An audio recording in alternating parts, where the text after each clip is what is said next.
Students हम discuss करेंगे important news के बारे में। First news is regarding the citizenship amendment act के जो रूल्स हैं उसके पर्सपेक्टिव से है। स्टूडेंट्स, सिटीजनशिप अमेंडमेंट एक्ट के जो रूल्स हैं उनको नोटिफाई किया गया है रिसेंटली सेंट्रल गवर्नमेंट के द्वारा। तो उसी के पर्सपेक्टिव से यहाँ पे जो डिस्कशन है उसको किया गया है कि अगर किसी पर्सन के द्वारा सिटीजनशिप को गेन करने के रिगार्डिंग में जो एप्लीकेशन है उसको फाइल किया जाता है और आप देखिए कि अथॉरिटीज़ के द्वारा अगर उनका जो एप्लीकेशन है उसको रिजेक्ट कर दिया जाता है तो उस समय में क्या प्रोसीजर है वो अवेलेबल है रिजेक्टेड एप्लीकेशंस के रिगार्डिंग में, उसके पर्सपेक्टिव से यहाँ पे जो डिस्कशन है उसको किया गया है। स्टूडेंट्स, अगर हम बात करें सिटीजनशिप अमेंडमेंट एक्ट के जो रूल्स हैं उसके पर्सपेक्टिव से, तो 2019 के समय गवर्नमेंट के द्वारा जो रूल्स हैं उनको फ्रेम किया गया था, रिसेंटली उनको नोटिफाई किया गया है। हमारे जो 3 नाइबर कंट्री हैं, बांग्लादेश है, पाकिस्तान और अफगानिस्तान है, वहाँ से जो माइग्रेट करने वाली 6 माइनॉरिटी कम्युनिटी है उनको जो सिटीजनशिप है वो गेन कर सकते हैं इन रूल्स के थ्रू में। आप देखिए कि 31 दिसंबर 2014 को as a cut off date के रूप से रखा गया है और सिटीजनशिप को गेन करने के रिगार्डिंग में नेचुरलाइजेशन का भी एक प्रोसेस है वो आपको देखने के लिए मिलता है। ओरिजिनली ये 11 ईयर हुआ करता था, इसको रिड्यूस करते हुए 5 ईयर कर दिया गया है सिटीजनशिप अमेंडमेंट एक्ट के जो रूल्स है उसके थ्रू में। स्टूडेंट्स, इसके अलावा अगर हम बात करें सिटीजनशिप अमेंडमेंट एक्ट के जो रूल्स हैं उनके बारे में, तो आप देखिए कि सेंट्रल गवर्नमेंट के द्वारा नोटिफाई किया गया है। तो इसी के पर्सपेक्टिव से आपको आर्टिकल 11 है उसके बारे में जानकारी होनी चाहिए कि आर्टिकल 11 के अंदर में जो पार्लियामेंट है उसको हाईएस्ट अथॉरिटी के रूप से बताया गया है सिटीजनशिप के जो रूल्स हैं उनको फ्रेम करने के रिगार्डिंग में। अगर हम बात करें स्टूडेंट्स, किसी पर्सन का जो एप्लीकेशन है वो रिजेक्ट होता है सिटीजनशिप अमेंडमेंट एक्ट के पर्सपेक्टिव से, तो आप देखिए कि उनकी रिगार्डिंग में क्या प्रोसेस है वो यहाँ पे अवेलेबल है। तो उन पर्सन के द्वारा जो रिव्यू एप्लीकेशन है उसको फाइल किया जा सकता है, रिव्यू एप्लीकेशन को उनके द्वारा फाइल किया जा सकता है 30 डेज का जो समय है उसके अंदर में। इसके अलावा आप देखिए कि रिव्यू एप्लीकेशन को भी अगर यहाँ पे रिजेक्ट कर दिया गया है अथॉरिटीज़ के द्वारा, तो उन पर्सन के द्वारा जो रिट पिटीशन है उसको फाइल कर सकते हैं हाई कोर्ट के अंदर में। तो इन सभी रूल्स के बारे में यहाँ पे डिस्कशन को किया गया है सिटीजनशिप अमेंडमेंट एक्ट के पर्सपेक्टिव से। नेक्स्ट अगर हम बात करें स्टूडेंट्स, भारत रत्न अवार्ड्स के बारे में है। गवर्नमेंट के द्वारा जो 5 पर्सन्स हैं उनको भारत रत्न अवार्ड है उसको अनाउंस किया गया था जनवरी फरवरी का जो मंथ है उस समय में। अगर हम बात करें स्टूडेंट्स भारत रत्न अवार्ड्स के जो रूल्स हैं उसके पर्सपेक्टिव से, तो आप देखिए कि भारत रत्न अवार्ड्स के अंदर में बताया गया है कि 3 जो मैक्सिमम पर्सन्स हैं उनको 1 ईयर के अंदर में जो भारत रत्न अवार्ड है वो अनाउंस किया जा सकता है। पर 1919 के समय में आपको फर्स्ट टाइम यहाँ पे भारत रत्न अवार्ड्स के रिगार्डिंग में इसका जो वायलेशन है वो देखने के लिए मिलता है। उस समय में जो 4 पर्सन्स हैं उनको भारत रत्न के पर्सपेक्टिव से जो अवार्ड है उसको अनाउंस किया गया था। और अभी आप देखिए कि 2024 के समय भी यहाँ पे 5 पर्सन्स हैं उनको यहाँ भारत रत्न अवार्ड है उसको अनाउंस किया गया है। भारत रत्न इंडिया का हाईएस्ट आपको जो सिविलियन अवार्ड है वो देखने के लिए मिलता है। इसके अलावा आपको पता होना चाहिए कि 1954 के समय इसको इंस्टीट्यूट किया जाता है भारत रत्न को। अगर हम बात करें भारत रत्न है किसका जो रिकमेंडेशन है उसके पर्सपेक्टिव से ग्रांट किया जाता है, तो पीएम सर के द्वारा किसी भी पर्सन का जो नेम है उसको रिकमेंड किया जाएगा, वो आपको यहाँ पे प्रेसिडेंट के द्वारा ये जो अवार्ड्स हैं वो दिए जाते हैं। इसके अलावा स्टूडेंट्स अगर हम बात करें क्या कोई मॉनिटरी सपोर्ट है वो भारत रत्न अवार्ड्स के थ्रू आपको देखने के लिए मिलेगा, तो स्टूडेंट्स मॉनिटरी सपोर्ट है वो गवर्नमेंट के द्वारा यहाँ पे जो प्रोवाइड है वो नहीं किया जाता है। इसके अलावा अगर हम बात करें कोई फॉर्मल जो प्रोविजन है यहाँ पे जो रिसिपिएंट्स ऑफ भारत रत्न है उसके पर्सपेक्टिव से, तो आपको कोई फॉर्मल जो प्रोविजन है वो भी नहीं देखने के लिए मिलेगा भारत रत्न अवार्ड्स के बारे में। अगर हम बात करें स्टूडेंट्स क्या किसी बाहर के जो पर्सन है जो इंडियन ओरिजिन से रिलेटेड नहीं है, क्या उनको भी जो भारत रत्न अवार्ड है वो दिया गया था? तो नेचुरलाइजेशन का जो प्रोसेस है उसके बारे में अभी हमने यहाँ पे डिस्कस किया। तो मदर टेरेसा है वो तो नेचुरलाइजेशन के प्रोसेस के थ्रू इंडिया का जो सिटीजनशिप है उनके द्वारा गेन कर लिया गया था, उनको भी भारत रत्न अवार्ड है वो दिया गया था। इसके अलावा आप देखिए कि पाकिस्तान बेस एक पर्सन है जिनको कि खान अब्दुल गफ्फार खान है, उनको भारत रत्न दिया गया है। खान अब्दुल गफ्फार खान को हम यहाँ पे फ्रंटियर गांधी के नाम से भी जानते हैं। और नेल्सन मंडेला नाम के जो पर्सन है साउथ अफ्रीका से रिलेटेड, उनको जो भारत रत्न अवार्ड है वो भी यहाँ पे दिया गया है। नेक्स्ट अगर हम बात करें स्टूडेंट्स, न्यूज़ क्लिक जो वेबसाइट है, जो एक न्यूज़ प्लेटफॉर्म है, उसके पर्सपेक्टिव से है, तो यहाँ पे जो अथॉरिटीज़ हैं उनके द्वारा यूएपीए एक्ट के अंदर में जो चार्जशीट है उसको फाइल किया गया है न्यूज़ क्लिक के पर्सपेक्टिव से। एग्जाम के पर्पज से नहीं इंपॉर्टेंट है, अगर आपको यहाँ पे इंफॉर्मेशन हो कि प्रेस फ्रीडम इंडेक्स के अंदर में इंडिया का लास्ट ईयर कितना रैंक था, क्योंकि इस साल का जो इंडेक्स है उसको मई के मंथ के समय रिलीज किया जाएगा। आप देखिए कि 2023 के समय में प्रेस फ्रीडम इंडेक्स के अंदर इंडिया का कितना रैंक था, इसके बारे में आपको जरूर से पता होना चाहिए, आपका होमवर्क है। नेक्स्ट अगर हम बात करें स्टूडेंट्स, यहाँ पे आसामीज जो न्यू ईयर है उसके पर्सपेक्टिव से डिस्कस किया गया है। आप देखिए कि बिहू नाम का एक डांस है वो आपको ईस्टर्न पार्ट ऑफ इंडिया के अंदर देखने के लिए मिलता है। उसी बिहू का एक पार्ट है जिसको कि हम बोहाग बिहू के नाम से जानते हैं। स्टूडेंट्स, बोहाग बिहू को यहाँ पे आसामीज न्यू ईयर के रूप से भी सेलिब्रेट किया जाता है। उस समय में इसका जो परफॉर्मेंस है वो आपको देखने के लिए मिलता है। तो इसका एक वर्कशॉप है, उसको ऑर्गेनाइज किया गया, उसके जो आर्टिस्ट है उनके द्वारा जो परफॉर्मेंस है उसको कैरी आउट किया गया है बोहाग बिहू, जो आसामीज न्यू ईयर के पर्सपेक्टिव से आपको देखने के लिए मिलेगा। स्टूडेंट्स, अगर हम बात करें नेक्स्ट न्यूज़ के बारे में, तो आप देखिए कि जो एम्प्लॉयमेंट के पर्सपेक्टिव से एक रिपोर्ट है उसको पब्लिश किया गया था। ये रिपोर्ट आपको देखने के लिए मिलती है जिसे हम इंडियन एम्प्लॉयमेंट रिपोर्ट 2014 के नाम से भी जानते हैं।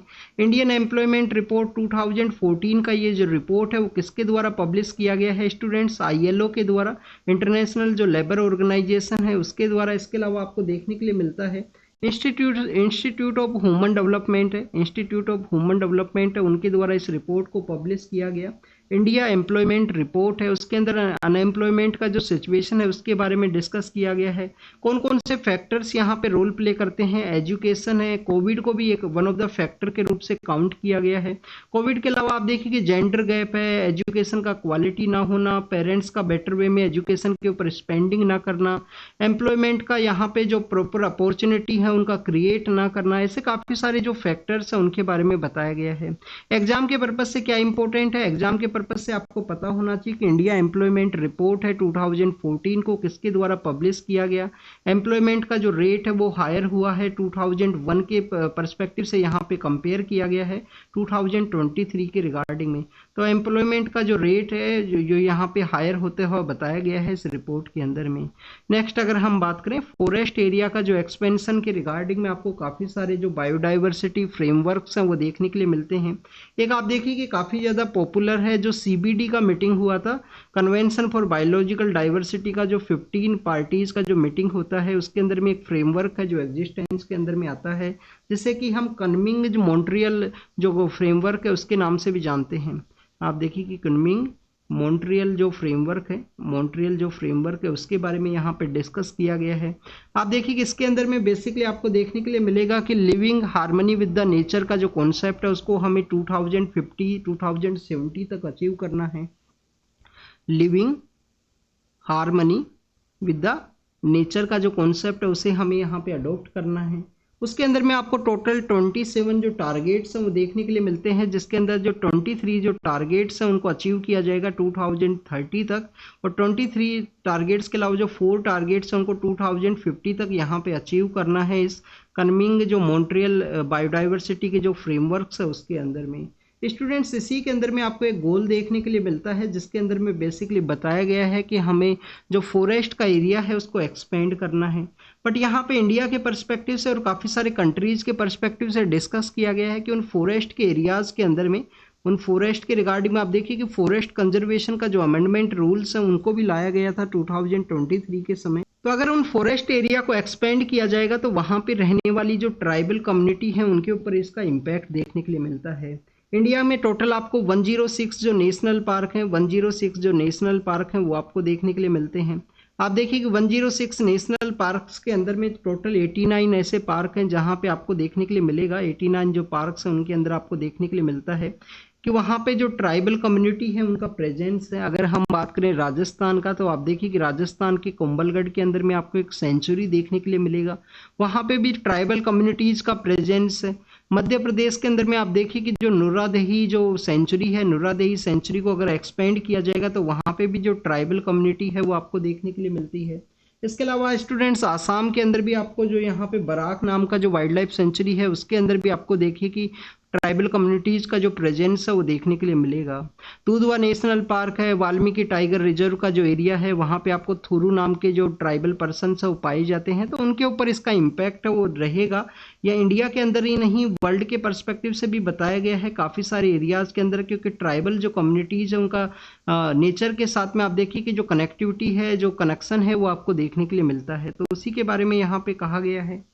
अगर हम बात करें स्टूडेंट सीबीडी के बारे में, तो आप देखिए कि 1992 के समय एक अर्थ समिट है उसको ऑर्गेनाइज किया जाता है। उसके 3 पार्ट आपको देखने के लिए मिलते हैं। क्लाइमेट चेंज के पर्सपेक्टिव से UNFCCC है, क्लाइमेट चेंज के पर्सपेक्टिव से UNFCCC है। इसका समय समय पे जो मीटिंग है उसको ऑर्गेनाइज किया जाता है। इसको आप देखिए कि हम यहाँ पे UNFCCC का जो मीटिंग है वो काफ़ी ज़्यादा पॉपुलर है। मीटिंग्स को हम कोप के नाम से जानते हैं। जो कोप यहाँ पे CBD का हो, बायोलॉजिकल डाइवर्सिटी का जो कन्वेंशन है वो भी आपको यहाँ पे देखने के लिए मिलेगा 92 की जो अर्थ समिट है उसके थ्रू में। और एक आपको यहाँ पे डेजर्टिफिकेशन के रिगार्डिंग में UNCCD का जो कॉन्सेप्ट है वो भी देखने के लिए मिलता है। तो 3 इसके विंग है अर्थ समिट के, जिसका जो मीटिंग्स होती हैं उनको कोप के नाम से जानते हैं। UNFCCC का कुछ कोप्स हैं वो काफ़ी ज़्यादा फेमस है, जैसे कोप 21 है, पेरिस एग्रीमेंट आपको देखने के लिए मिलता है। इनका भी जो मीटिंग है वो ऑर्गेनाइज होता है। इसी CBD का जो 15 मीटिंग हुआ था, जिसके अंदर में ये जो कन्मिंग मॉन्ट्रियल का जो यहाँ पे बायोलॉजिकल डाइवर्सिटी का जो फ्रेमवर्क है जो एग्जिस्टेंस के अंदर में आया, जिसके अंदर डिस्कस किया गया कि living harmony with the nature के कॉन्सेप्ट को प्रमोट करना है, जिसकी वजह से हमें फॉरेस्ट का एरिया है उसे एक्सपेंड करना है।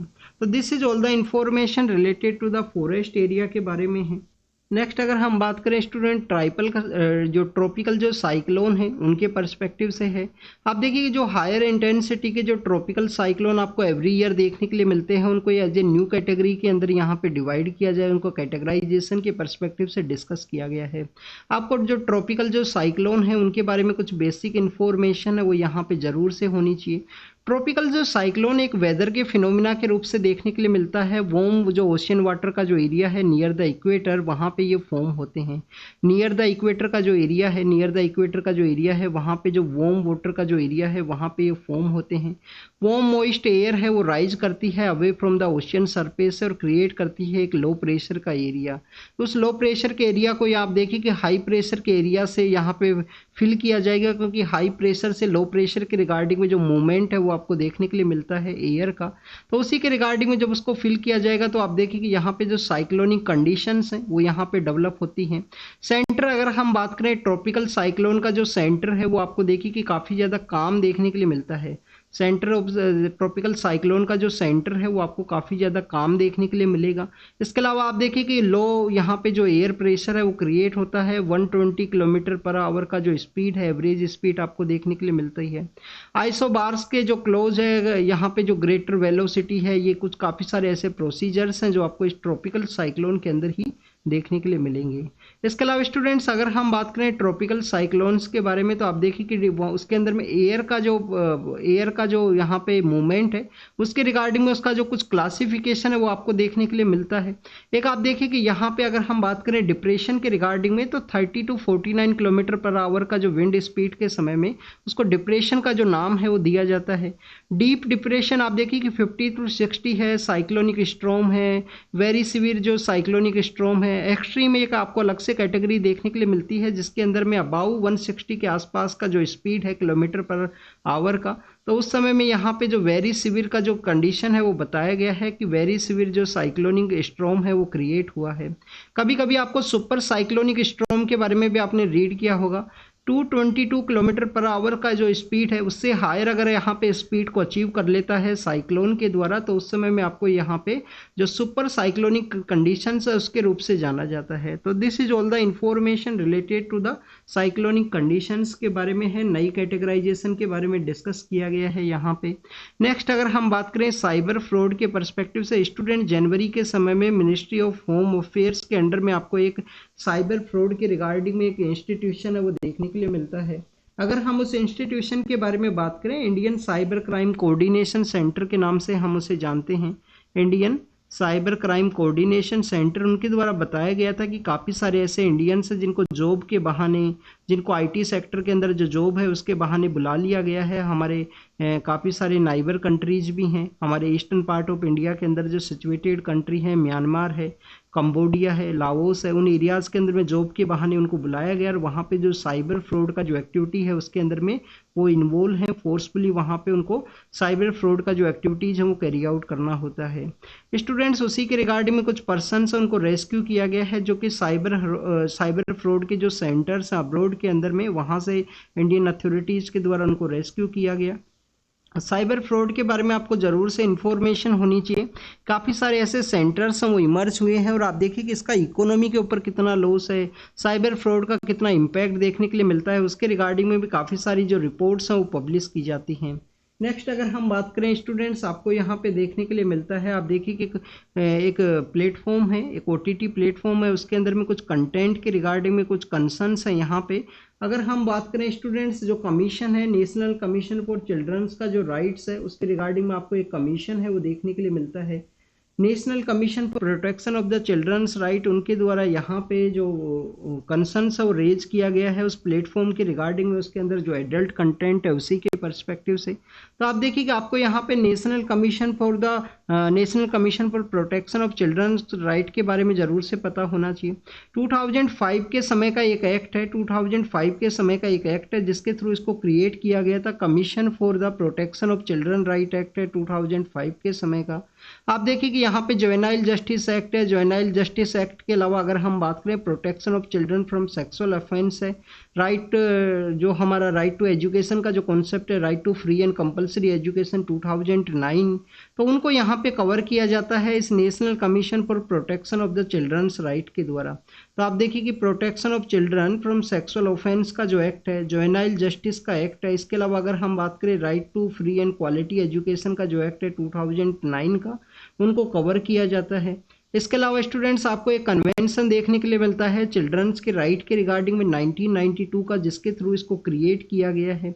क्या ये कॉन्स्टिट्यूशनल बॉडी है या नॉन कॉन्स्टिट्यूशनल बॉडी है? तो आप देखिए कि आपको नॉन कॉन्स्टिट्यूशनल बॉडी के रूप से देखने के लिए मिलेगा।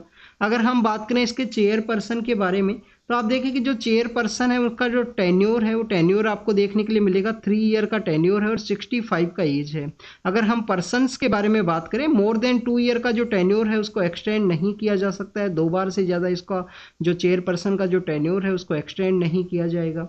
इसके अलावा स्टूडेंट्स, अगर हम बात करें यहाँ पे मेंबर्स के बारे में, तो 6 मेंबर आपको देखने के लिए मिलते हैं national commission for the protection of childrens right के अंदर में। आप देखिए कि जो 6 मेंबर्स हैं, 6 मेंबर्स के अंदर में एटलीस्ट आपको 2 हैं जो वुमेन्स होने चाहिए। उनके अगर हम यहाँ पे टर्म्स के बारे में बात करें तो 3 ईयर और 60 का जो एज है वो आपको देखने के लिए मिलेगा।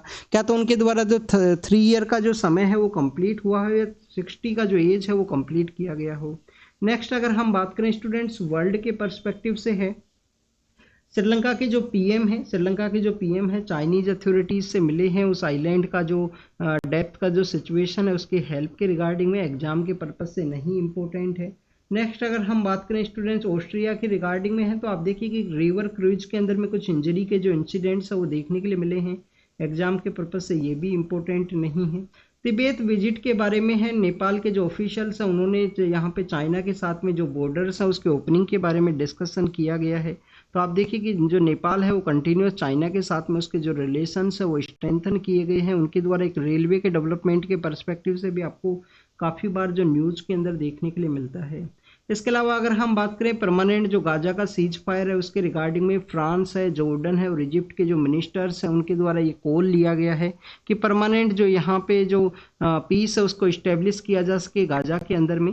और एशिया के रिगार्डिंग में यहाँ पे है, चाइना के द्वारा कहा गया है कि जियोपॉलिटिक्स जो फाइटिंग है उसके अंदर में इन्वॉल्व ना हो। आप देखिए कि साउथ चाइना सी के अंडर में, साउथ चाइना सी के जो नाइबर कंट्री है फिलीपाइंस और चाइना के जो कंटिन्यूस कन्फ्लिक्ट है वो इंक्रीज हुआ है साउथ चाइना सी के अंडर में। तो उसी के रिगार्डिंग में हमारे जो मिनिस्टर्स हैं उनके द्वारा भी स्टेटमेंट दिया गया था कि यहाँ पे फिलीपाइंस को कंटिन्यूस डिफेंड किया जाएगा। इसके अलावा आप देखिए कि यूएस के भी जो पॉलिटिकल पर्सन है वो वहाँ पे विजिट के लिए गए थे। नेक्स्ट अगर हम बात करें गाजा स्ट्रिप के बारे में है, जो कंटिन्यूस न्यूज़ के अंदर में है, तो आप देखिए कि कोई भी लोकेशन है, लोकेशन पर्सपेक्टिव से इम्पोर्टेंट आज मेंशन नहीं किया गया है वर्ल्ड के पर्सपेक्टिव से। तो this is all the about the today's newspaper discussion. आप इसको रीड कीजिए, रिवाइज कीजिए, जो भी इंफॉर्मेशन आपको मिला हो उसको नोट डाउन कीजिए। Thank you students, thank you very much.